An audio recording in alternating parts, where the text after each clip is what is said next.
So next we're going to speak about the port security functionality. You're going to see why do we need that, what does it do, and how does it work. Before we get to the port security understanding, we have to speak about the switch's CAM table, content addressable memory. So the switch performs MAC address learning in order to optimize the packet forwarding process. So when a switch receives a frame by default, so what happens is, like, let's look at the layer 2 diagram in here. When PCA sends a frame destined to router 1, which was going to travel to switch 1, it's going to have a source MAC address of PCA, whatever that is, source MAC of PCA, destination MAC of router 1. So the switch sends that frame on the wire. Switch 1 receives it inbound on port 105. It's going to look at the destination MAC address, and if it's not known in its table of MAC address, learned MAC addresses, then what switch 1 is going to do is going to do unknown unicast flooding, which means it's going to flood that frame out on all ports which are STP forwarding. So it's going to receive that frame and flood it out on all ports which are in the STP forwarding state for that VLAN. Because it doesn't have that MAC address, that destination MAC learned in its table, it's going to flood it out on all ports in STP forwarding in that VLAN. So this is not optimum. I would want the switch to just send a frame out to router 1. So for that reason, when the switch receives an Ethernet frame, it's going to do MAC learning. It's going to look at the source MAC address, and once the switch has received this frame, it's going to populate its database, if its CAM table, saying that in VLAN 11, because this is traffic in VLAN 11, I have a MAC address of PCA, whatever that is, which is learned over FA105. So what this means is that when switch 1 is going to receive a frame now destined, like when router 1 sends a frame with a source of router 1, source MAC of router 1, destination MAC of PCA. Now because switch 1 has that destination MAC known in its CAM table, it's going to forward that frame specifically only out on the port where PCA is reachable. So for that reason, the switches are performing MAC address learning to optimize the packet forwarding process. So the switch is going to put a MAC to VLAN to interface binding in its CAM table, for each source MAC address is going to see in Ethernet frames. Now, of course, the CAM table size is limited. It depends on the platform. In general, it depends only on the platform, because that CAM table size, because the switches are doing hardware line weight forwarding, which means are doing that in hardware. It means that that MAC address table, which is called the CAM table, it is being stored in hardware. And of course, it's going to have a limited capacity in hardware based on the switch model or based on the line card of a modular switch. So if the CAM table is full, the switch can no longer perform MAC learning. But the main problem is that if the CAM table is full, the switch is going to start behaving like a hub. It's going to forward all packets with unknown MAC addresses out on all ports in all VLANs. So, like, clearly that's not desirable. That's not something which you want to happen. We don't want the switch to behave like a hub. We want the switch to be intelligent, to do intelligent forwarding by looking in the MAC address table, in the CAM table. So the challenge is that if the CAM table becomes full, and of course the CAM table can become full if we have chosen a wrong switch model for our network, or if we have some CAM table attacks. So we may have an attacker in the network connected to a specific VLAN, which is going to flood frames with random source MAC addresses until CAM table fills up. If the CAM table fills up, it means that the attacker is going to receive all traffic that switch forwards, because the switch turns up in the hub. So following up this example, if we have an attacker in here, we have an attacker connected to this port of the switch in also VLAN 11. And this attacker is going to send a lot of like at a very fast rate frames. It's going to send at a very fast rate frames to switch 1 with MAC address, with MAC 1, with a source MAC address of 2, and so on. Source MAC address of 3. It's going to force the switch to populate, to consume all of the whole size of its CAM table, but only doing MAC learning for the attacker. The switch is going to consume all of its CAM table entries with CAM table entries from the attacker. So then the switch is gonna reach its upper limit, which means the switch can no longer do MAC learning. Which means that that's when, for example, when PCA is gonna send a frame destined to router 1, because switch 1 is the hub, it's gonna send that frame out to both router 1 and the attacker. So the attacker actually gets an unauthorized copy of a traffic which he should not receive in normal use cases. Another common attack is MAC address spoofing, which means the attacker uses a spoofed MAC address in order to receive traffic destined to that MAC address. Like, for example, what this means is that if PCA has a MAC address of A and router 1 has a MAC address of B, what happens is that the attacker connects to switch 1. The attacker is going to send an Ethernet frame in the network with a source MAC address of A, spoofing the MAC address of PCA. So what's going to happen on switch 1 when the attacker does that is going to put a binding in its database saying, switch 1 is going to say, I know MAC address of A, MAC of A, in VLAN 11 out on whatever this port is. Let's say it's 104 out on port FA 104. So what happens now is that when router 1 sends a frame with a destination MAC of A, switch 1 is going to look in its CAM table and say, oh, I gotta forward that frame out on port FA 104. So it's going to forward that frame out to the attacker instead of forwarding the frame to the real host in there. So how can we mitigate those attacks? Solution is to configure port security. Now let's figure out port security. So by the name, it is a feature that secures the port. And because this capability is going to be added on a layer 2 port, on a switch port, it means it provides MAC address security.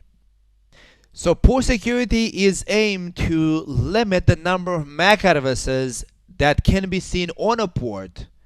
So then we stop the first attack where the attacker sends frames with a lot of source MAC addresses.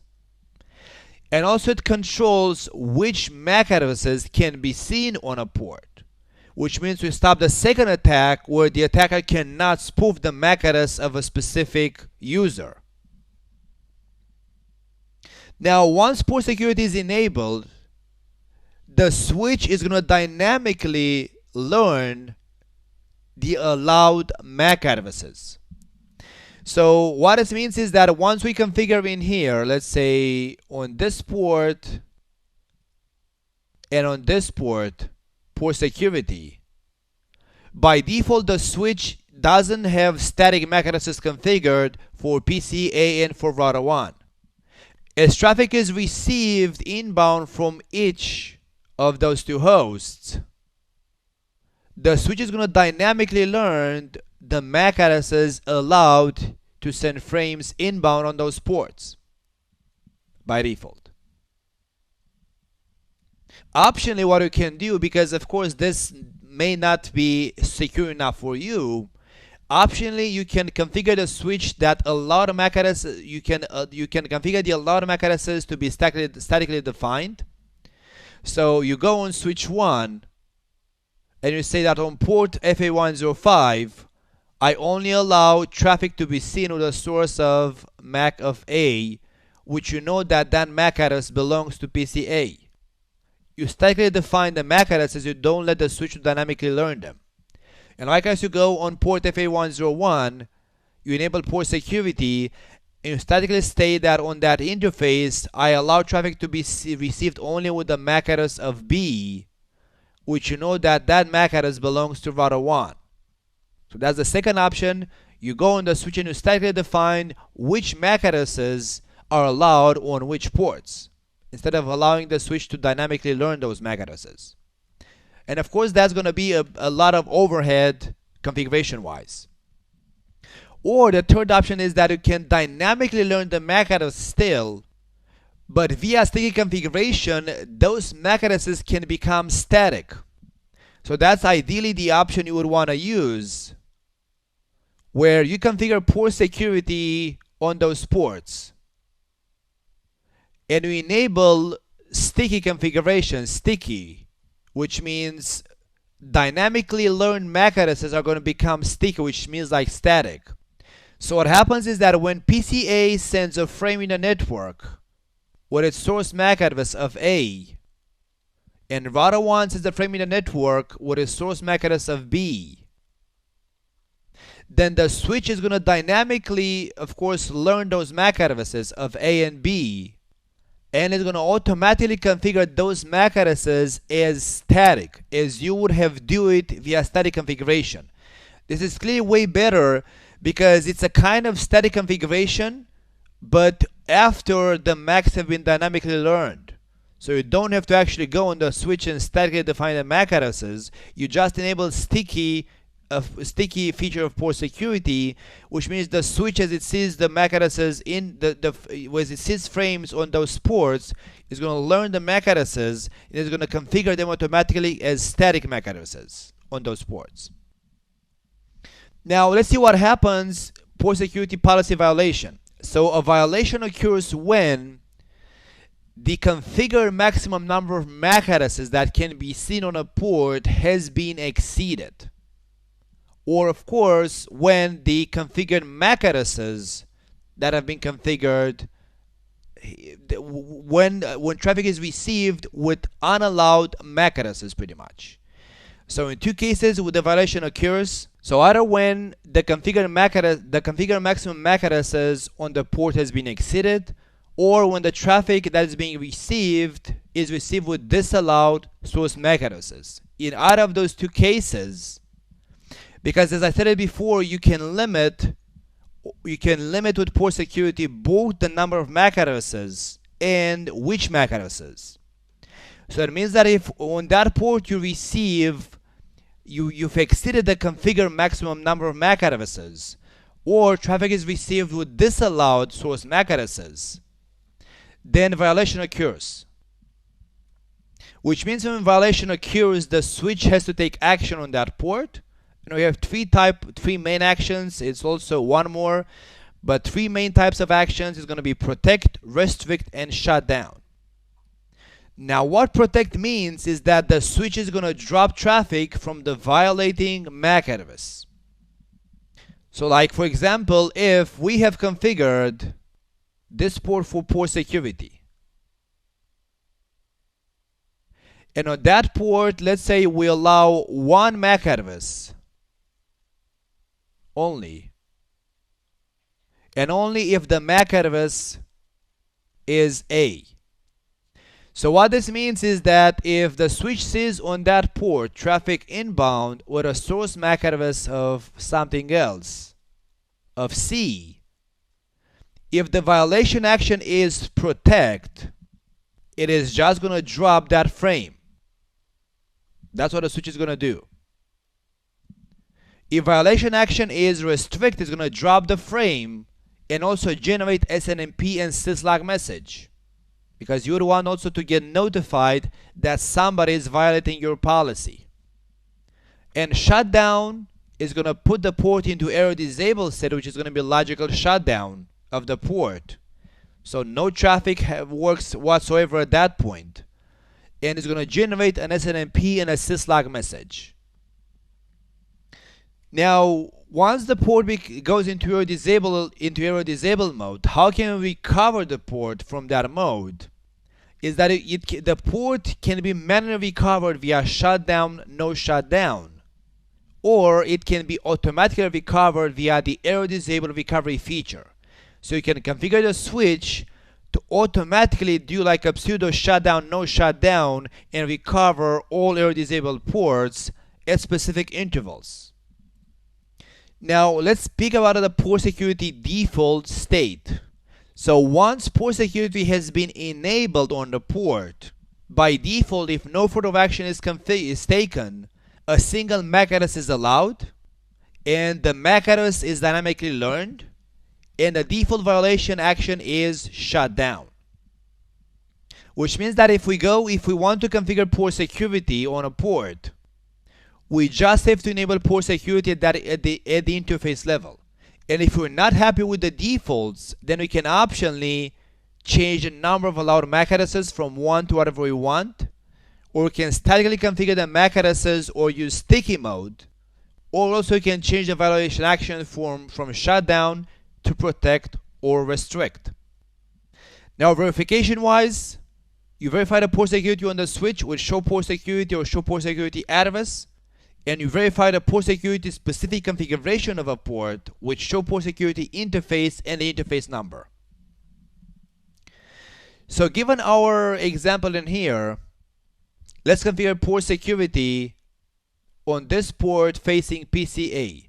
Or let's do it, actually it's going to be easier for me to change the MAC address of router 1. Let's configure port security on this port in here, on port FA101. Let's go on switch 1 and say conft interface FA101, and it's one command, switch port security, and that's it. If you say show switch port, show port security now, it shows you that port security is enabled on that port only. The maximum secure addresses is 1, which is the default, and the switch has learned exactly 1 MAC address currently, which means there were no security violation happen because I have not exceeded the number of MAC addresses, or I have not, let's say, received traffic with a not allowed MAC address from that port. And the default security violation mode is shut down. If you say show port security address,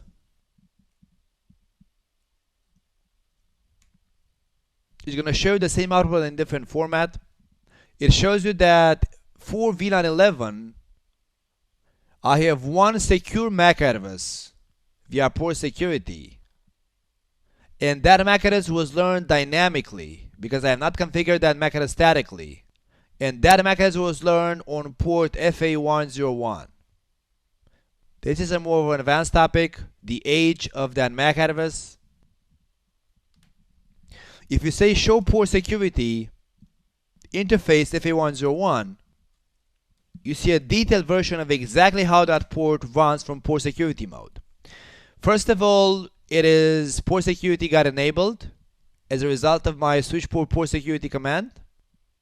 So port status is secure up, is secured. Violation mode default is shutdown. Maximum MAC address is a default of 1. Total MAC addresses seen on the port is 1. Configured is 0 because I have not defined static MAC addresses in there. And sticky likewise 0 because I have not configured sticky. Now if you say show run interface FA101, so we only see switch port security. If you enable sticky configuration, which means dynamically learned MAC addresses are going to become static, switch port security sticky, switch port security MAC address sticky. If we say show run interface FA101, there you go, the learned MAC address I have configured only the sticky configuration, the sticky part, which means this means that dynamically learned MAC addresses are going to show up in the configuration now. That was the MAC address which was securely learned dynamically by the switch in VLAN 11. And of course, now if you want this to survive a reload, you have to write memory.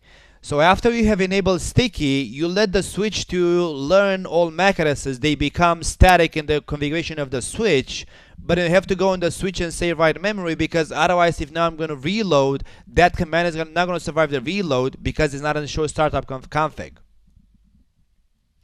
Another option, of course, would be to actually remove sticky. I think if you say show port security, now show port security address, it's going to show you now that it's secure sticky type. So another configuration could be conft interface FA101, and you say no switch port security MAC address sticky. The other option would be to actually statically define it, MAC address and the address. Found duplicate because I removed the sticky configuration. Let's shut down the port. Duplicate means that MAC address has already been learned dynamically, so let's put it statically and unshut the port now, no shutdown. And if you say show port security address, it's going to show up as being secure configured. That was static configuration in there. Show port security interface FA101. It's going to show likewise that I have configured one MAC address statically as expected. Let's confirm that router 1 can ping PCA, so traffic works in the VLAN. Router 1 should be able to enable ping 10, 10, 11, 100. 10, 10, 11, PCA should be 11, 100. Show IP DHCP binding. Let me go on the switch port facing PCA. And let me flap the port facing PCA shutdown, no shutdown. Shutdown. Let me go on router 1, which is the DHCP server, clear IP DHCP binding. All. And let's no shutdown the port facing the PC, no shutdown.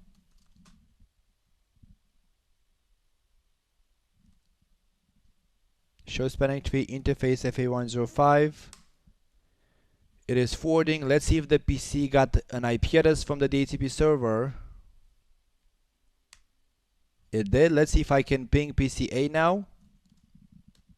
And it did. So router 1 can ping PCA in there.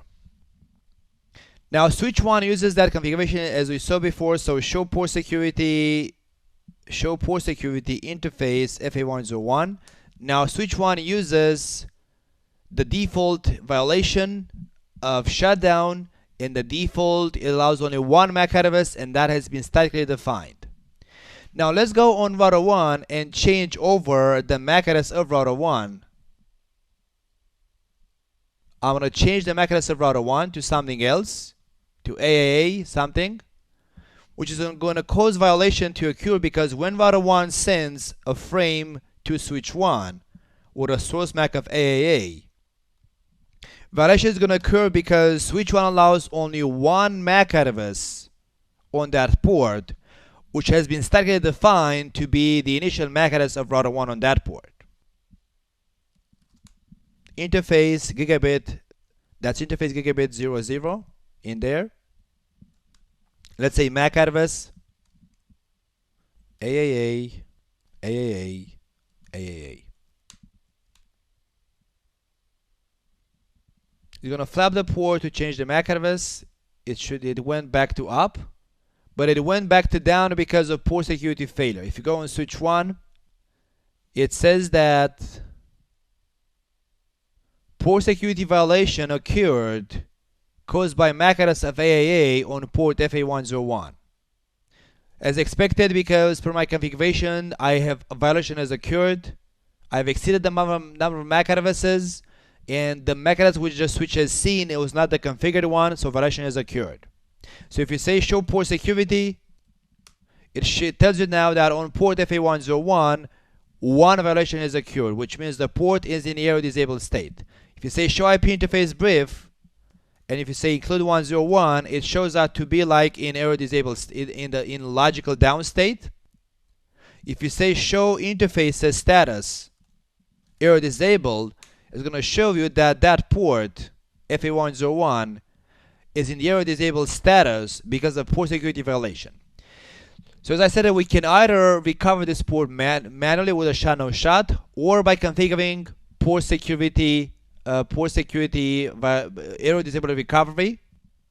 But of course, at this point, if I'm going to recover the port, this violation is going to happen again because router 1 is still going to send traffic with that MAC address. So let's go on that port and allow the switch to configure the switch to allow 2 MAC addresses, which means one is going to be the one configured, and one more MAC address is going to be the new MAC address of router 1. Switch port security maximum 2. So now with this configuration, once I'm going to recover the port, it's not going to cause any kind of violations, because now I have one static MAC configured and one more which I can dynamically learn, which is going to be the new MAC address of router 1. So let's go and say error disabled recovery. First, the cause, because the port can go into error disabled mode for multiple reasons. So I'm going to choose port security violation. I want to error disable recover the port if the port was error disabled, it was in error disabled mode because of port security violation. And you can also say at what interval. Error disabled recovery at one interval by default is going to be 300 seconds. So let's use 30 seconds, the minimum. If you say show error disable recovery in there, it's going to show that the feature is disabled for all, the error disable recovery is disabled for all other reasons except for port security violation. It's going to recover this port in next 10 seconds, so pretty much soon, because it's going to recover each of the error disabled ports each 30 seconds per my configuration. So attempting to recover, and because now violation should no longer occur, there you go, the port is up. If you say now show port security, you should see 2 MAC addresses learned on that port. On FA101, 2 MAC addresses. If you say show port security address, we're going to see both MAC addresses, both the one which is statically defined and the one which is dynamically learned. So now there is no violation because I configured the switch to allow 2 MAC addresses on the port, which now means that router 1 should be able to again ping PCA 10.10.11.100. And there we go. Okay, let's see if you have any questions on this topic. So Matthew states in here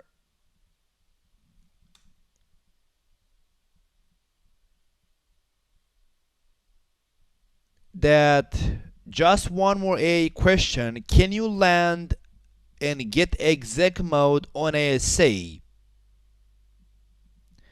using AAA, or is it always a two-step process question? So can you land and get exec mode on the SA using AA, or is it always a two-step process? I'm not sure what you mean, Matthew, by using AA or not, but as I said before, when you authenticate on the SA, if you want that to be done in a single step, so one authentication, and get access to execs to privilege level 15 once you authenticate it once, it means, as I said before, that you have to, of course, authentication has to work if you have this configuration.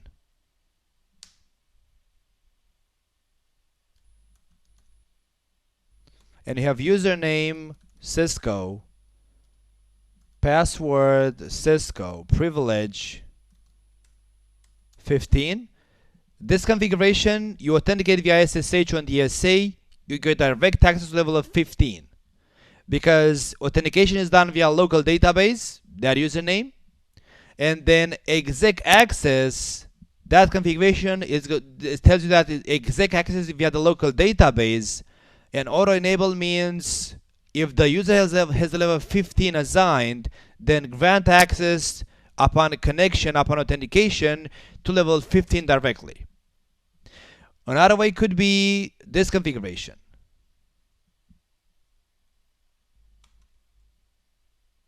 You say TAGAC server.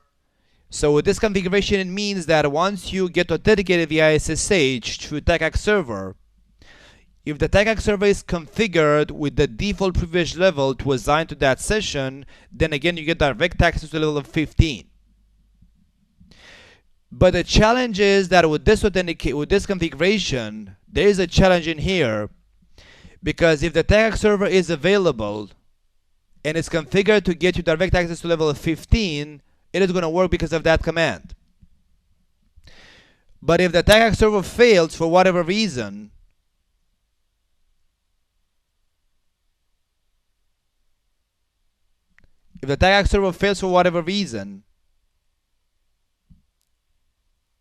then even if you authenticate locally, if the TAGAC server fails in this case, even if you authenticate locally, you're not going to be able to get exec level access, because that can only be done via the authentication server. So the problem with this command authorization exec is that it doesn't allow for fallback. Okay, that is a problem. So that's why, as I stated, ideally what you should do, if this configuration, if you're aware of the problem in here, but of course it may not be a problem. In some use cases, some enterprises could state that if TAGAC server is not up and running, we don't want anybody to be able to connect to our SA. So this is a valid config. But if you would want to be able to get to privilege level mode with both the local authentication and the remote authentication, then you configure things like this.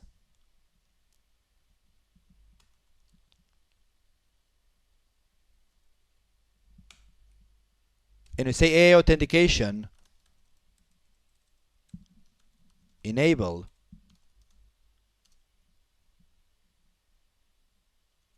that. So this configuration gives you direct access to level of 15 in one authentication step. This configuration likewise the same. But none of them give you fallback. It's everything is locally done or everything is done remotely. And likewise, this is pretty much an invalid config, because the local database fallback is not going to work, because even if authentication works, you're not going to get granted exec access, because you cannot configure fallback on that command. So both this option and this option are valid. It's going to give you direct access to level of 15 in one step. But if you want that to work, to get level access of 15, but also with fallback, you're going to configure it like this.